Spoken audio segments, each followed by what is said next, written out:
anniversaire de l'accession au trône de Mohamed VI. Depuis sa prise de pouvoir, le souverain s'attache à donner une image progressiste de son régime. L'une de ses premières décisions avait été la mise à l'écart de Driss Basri, ex-bras droit d'Hassan II. Basri, c'était l'homme fort du Maroc. Aujourd'hui, c'est un sans-papier qui vit dans les beaux quartiers de Paris. Joseph Tual, Marc Savino. Paris compte un habitant de plus. Ce tranquille promeneur n'est autre que Driss Basri, l'ex-ministre de l'Intérieur du Maroc, homme fort du défunt monarque Hassan II. Driss Basri accède au ministère en 1974, comme secrétaire d'État, puis ministre en 1979. Basri, incontournable du régime pendant près de 30 ans. C'est lui qui accueillait les visiteurs étrangers. Cet universitaire, fidèle parmi les fidèles à la monarchie et son roi, n'hésitait pas en son temps à relayer certains mensonges royaux. En ce qui concerne la prison de Tas Mamart, je vous le répète, comme l'a dit Sa Majesté dernièrement, ça n'existe que dans l'esprit et l'imagination des gens malveillants vis-à-vis du Maroc. Le sinistre bagne de Tas Mamart, le voici filmé en 2000.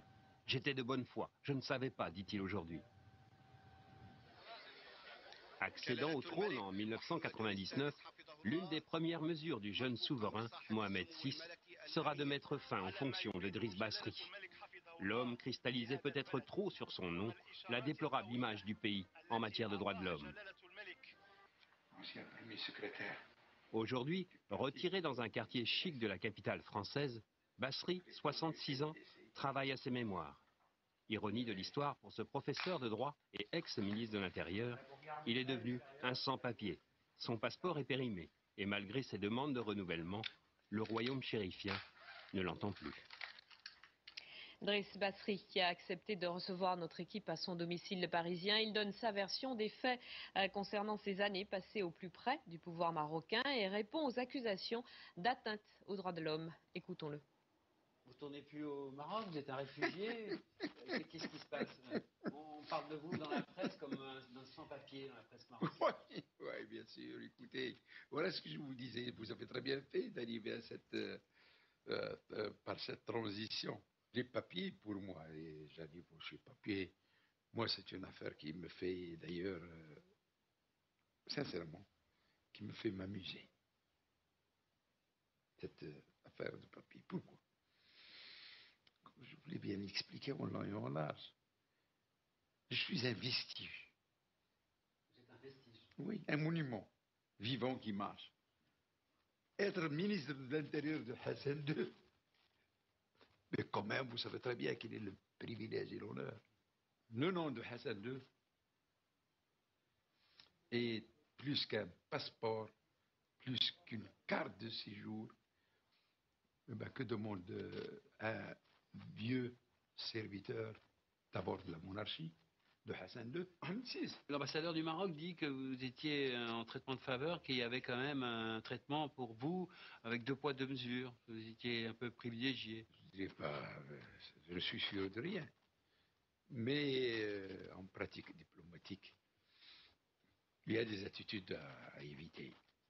Je ne pense pas qu'un ambassadeur puisse dire 2 poids et 2 mesures lorsqu'il s'agit de ces 2 poids et 2 mesures de toucher à la liberté de quelqu'un.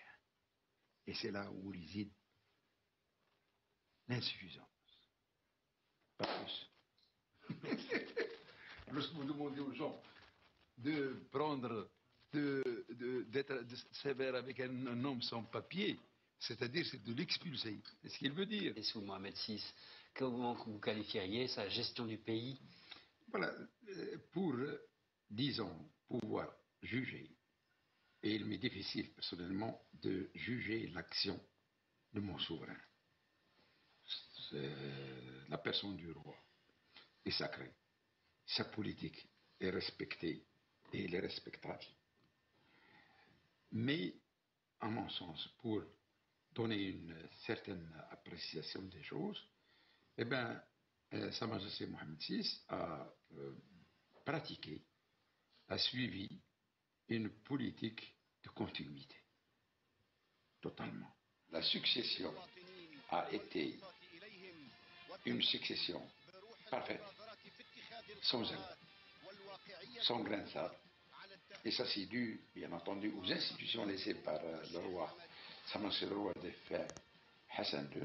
Mais ça c'est pour Sa Majesté Mohamed VI, dont Oui, c'est ça. vous nous parlez. Mais alors, l'équipe qui a mis en place, selon vous, elle a une bonne gestion? C'est une gestion professionnelle, visionnaire?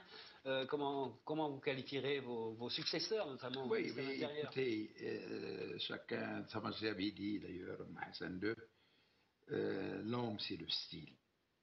Eh bien, si c'est Sa Majesté qui travaille, c'est lui le patron, c'est lui le chef.